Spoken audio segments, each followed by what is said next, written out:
आप सबको मालूम होगा, देश के अंदर पुरानी पेंशन की समस्या का हल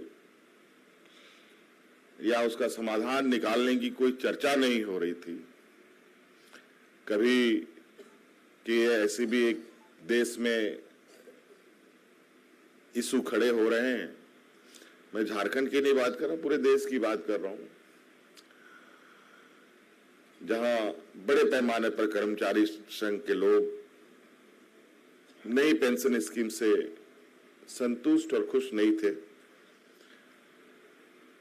उस समय हमारे चुनावी घोषणा पत्र में आपकी समस्या का समाधान करने का हमने घोषणा पत्र में भी लिखा था। मेरा यह मानना है, अगर कर्मचारी संतुष्ट नहीं है तो वो भी काम संतोषजनक नहीं कर पाता,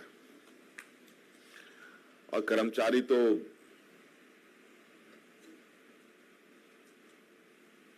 एक समय के बाद पेंशन, जिसको मैं कहता हूं बुढ़ापे का लाठी,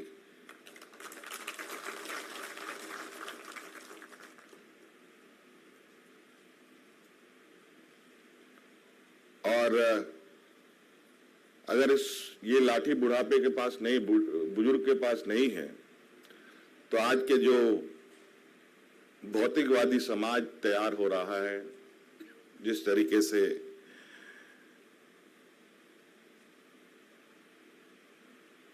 लोगों की मानसिकता बिल्कुल मेटलिस्टिक मानसिकता के साथ लोग आगे बढ़ रहे हैं। माँ बाप को बुढ़ापे में भी सहारा नहीं देते, और जैसे कि हम सब जानते हैं कि एक छोटा बच्चा और बुजुर्ग दोनों एक समान होते हैं, और दोनों को ही एक सपोर्ट सिस्टम की आवश्यकता होती है, उसको एक सहारा की आवश्यकता होती है।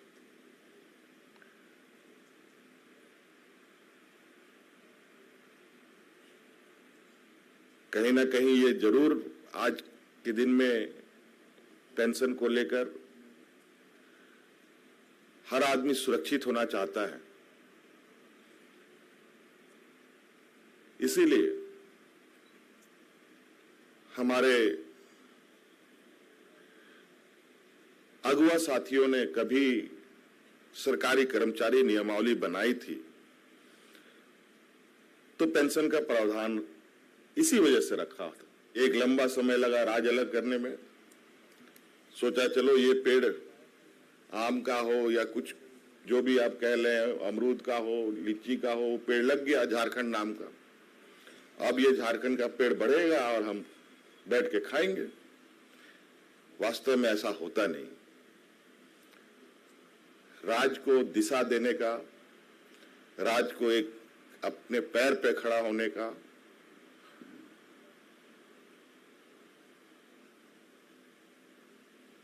राज को एक विकसित राज बनाने का एक अहम कड़ी का भूमिका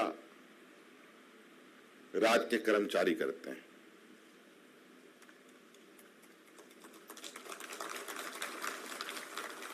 अलग अलग कैडर से यहां आईएएस आते हैं, आईपीएस आते हैं, और एक मुख्य भूमिका में हमारे राज कर्मचारी लोग आते हैं, जो गांव तक उनकी पहुंच, उनकी जिम्मेवारी होती। आप ही लोग बताइए, इस राज्य के बूढ़े बुजुर्ग जो 60 साल से अधिक उम्र के लोग हैं, क्या उनको पेंशन नहीं मिलना चाहिए था? क्या हालत है बूढ़े बुजुर्गों का? व्यक्ति का उदाहरण देना चाहूंगा, हरियाणा के मुख्यमंत्री जी, आप लोगों ने देखा है कि नहीं देखा है, उन्होंने ट्वीट किया है कि पुरानी पेंशन स्कीम लागू करने से 2030 की कितना तक में देश दिवालिया हो जाएगा। कब? यही था ना, ऐसे कुछ है, दिवालिया हो जाएगा। तो मैंने कहा यार, इसमें तो सबसे पहले बड़ा भूमिका मेरा ही है। तो हम जब उनका ट्वीट आया तो मैंने कहा तब तो घोर अपराध हो जाएगा। फिर मैंने कहा यार ये तो लोगों के बीच में ही रहेगा, दिवालिया कैसे होगा, ये तो कौन अर्थशास्त्र है, ये तो हमको नहीं समझ में आता है। लेकिन ये मैं जरूर कह सकता हूं कि इनके जो सहयोगी हैं, जिसके बदौलत ये देश में आज राज कर रहे हैं, अभी आप लोगों ने सुना है कि एक संस्था है अदानी समूह, लगभग 1 लाख करोड़ रुपए का उनका जो पैसे का लेन देन और हेर फेर में गड़बड़ी पाई गई। अगर 2-4 घटना और इस तरीके का घट गया, ये तो पूरा देश इसका जिम्मेवार होगा, देश को दिवालिया करने के लिए। लेकिन ऐसे 2-3 घटना हो जाए तो 1-2 ही आदमी काफी है देश को दिवालिया करने के लिए। मुझे उम्मीद है जो आप लोगों ने संगठन बनाया है, हम इस राज को सुरक्षित कैसे करें। आप सब लोगों को मेरी ओर से आपके इस प्रथम अधिवेशन के लिए बहुत बहुत शुभकामनाएं और बेहतर कार्य प्रणाली स्थापित करने की जिम्मेवारी आप लोगों के कंधे पर है। निर्णय जरूर हम लेंगे, लेकिन निर्णय को अमली जामा पहनाना, उसको लोगों तक पहुंचाना, ये अब आप लोग की में हाथ में। और आप लोगों ने ये संगठन बनाया है,